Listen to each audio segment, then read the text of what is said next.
Marla. Okay, awesome challenge this week. Really good football team, 3-1 football team, playing very well, playing at a high level, well coached. I think they're doing a very, very nice job. So, got to have a great week of practice, and then get on the airplane and try to find a way to win on Sunday. But with that, I'll take any questions.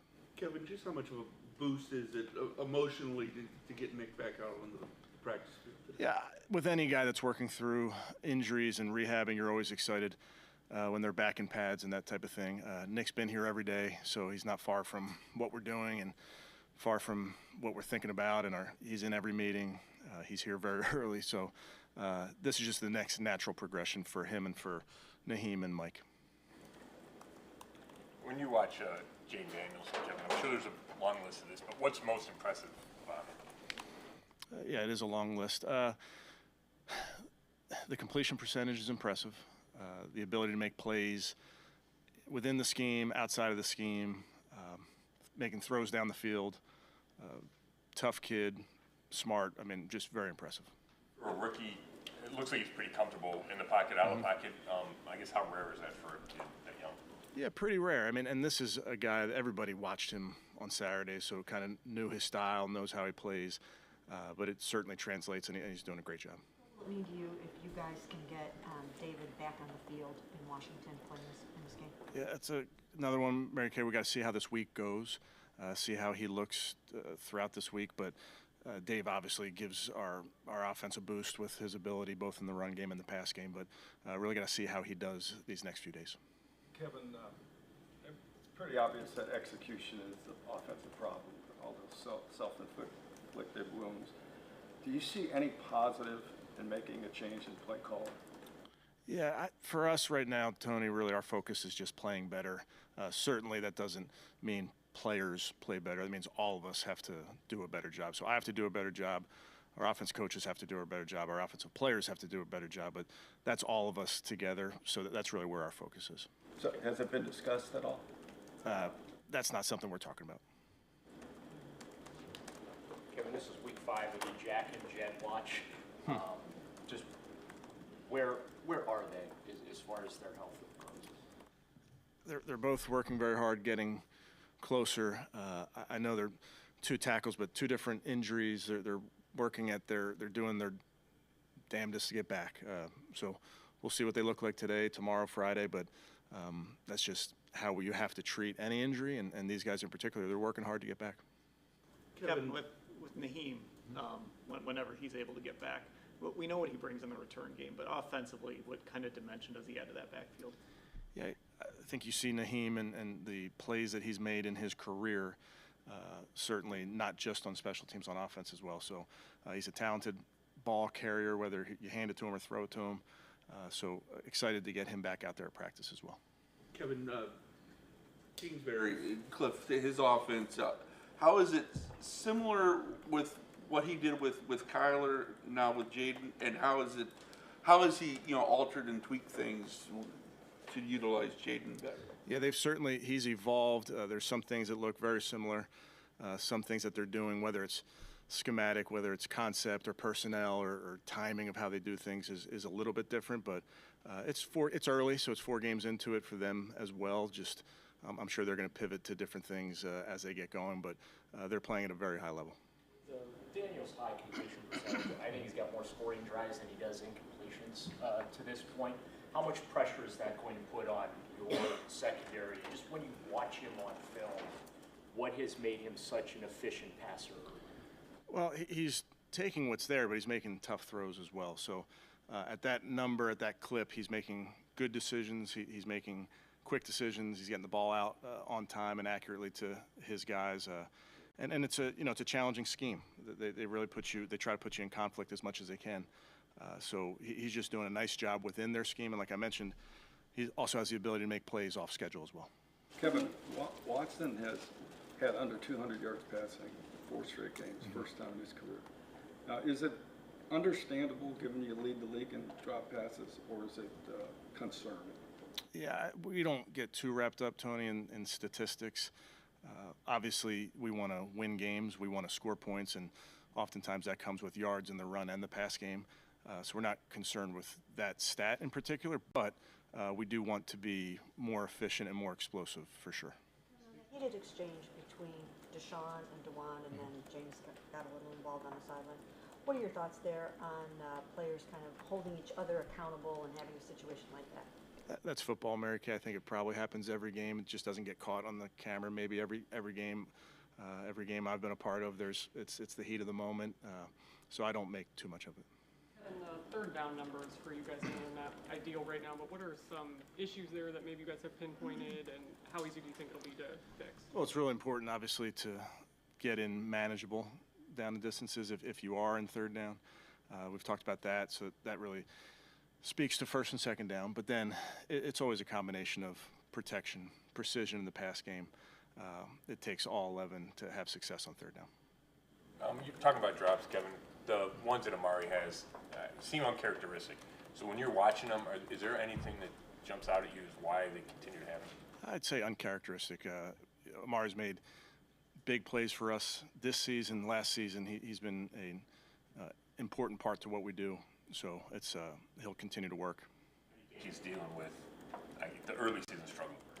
Yeah, he wants to contribute to winning football.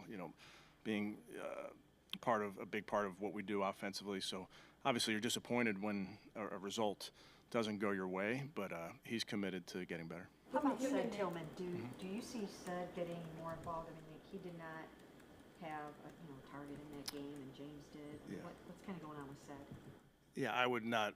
Again, it's early in the season, and in these games, game to game, I wouldn't value or look into targets at this point.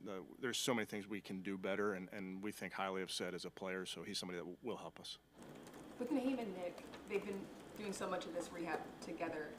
As their coach, how have you seen them kind of push each other to get to this point and this natural progression? Yeah, they've been together quite a bit. They're pushing each other in the training room, in the meeting room. I think both guys are really, really excited to be practicing again, because that's hard when you're a player and you don't have a helmet on and you're off to the side and you can't participate in a walkthrough just yet. So I think that's a big part of this, these guys being able to participate even in a walkthrough and then out of practice as well. Yeah, when you look at the Washington's defense, what stands out kind of as points of emphasis for you guys? Yeah, they're playing at a high level, a very, very aggressive front. The two guys inside are as good as any two guys that anybody has, so present a huge challenge. Bobby Wagner down the middle, still doing it at a high level. Just good players, play physical, play aggressive. Comment about how good teams are led by their coaches, but great teams are sort of player-led. How do you guys, or how have you kind of created a culture where that player-driven element of it is encouraged and it's something you guys do? Something we've talked about. I mean, everybody who's been on teams know how important it is.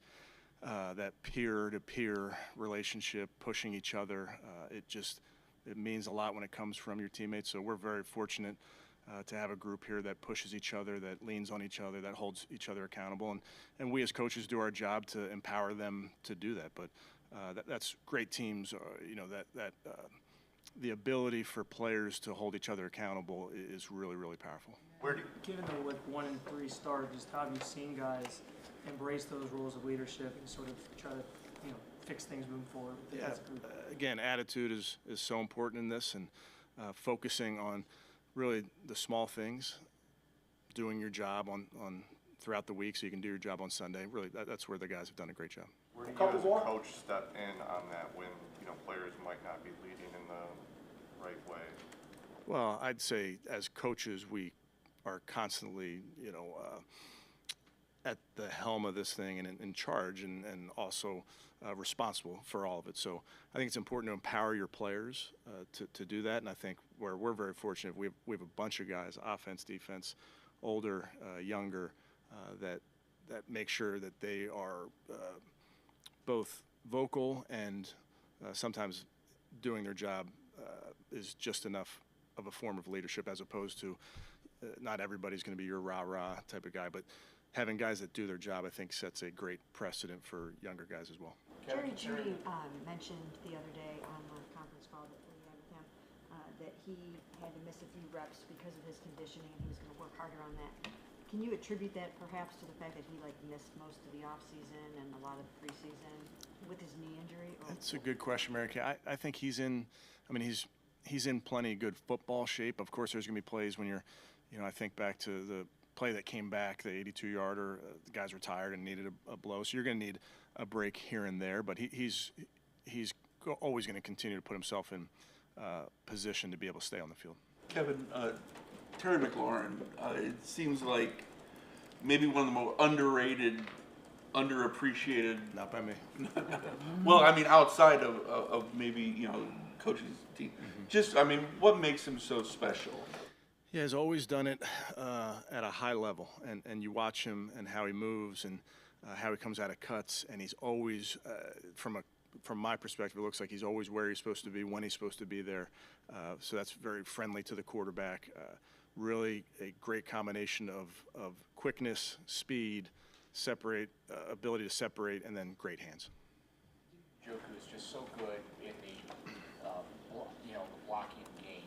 We talked about it over the years. Just how much did losing him the last couple of weeks maybe hamper some of the things that you might have tried to do to give the offensive line a little extra help? Dave's a big part of our offense, but with him out, it's incumbent on us as coaches and our players to step up and perform. So I just think we need to play better, certainly offensively, and if Dave can make it back, that'll be, he'll be welcome back because of he's a high caliber player. These last couple of weeks there have been mistakes with multiple key pieces on this team. So how are you as a coaching staff kind of attacking that going into this pivotal week? I think it's so important, and we talked about that some this morning, is in order to do your job on Sunday, you just have to make sure you're ultra prepared Wednesday, Thursday, Friday. We don't need guys to do more on Sunday. We just need to do our job, and that's pretty simple. So guys work very hard. They work hard in the meeting rooms, hard in the weight room, hard in the practice field. We just got to make sure that we lean into all that hard work so that we can just do our job on Sunday. Good. Okay, thank you guys.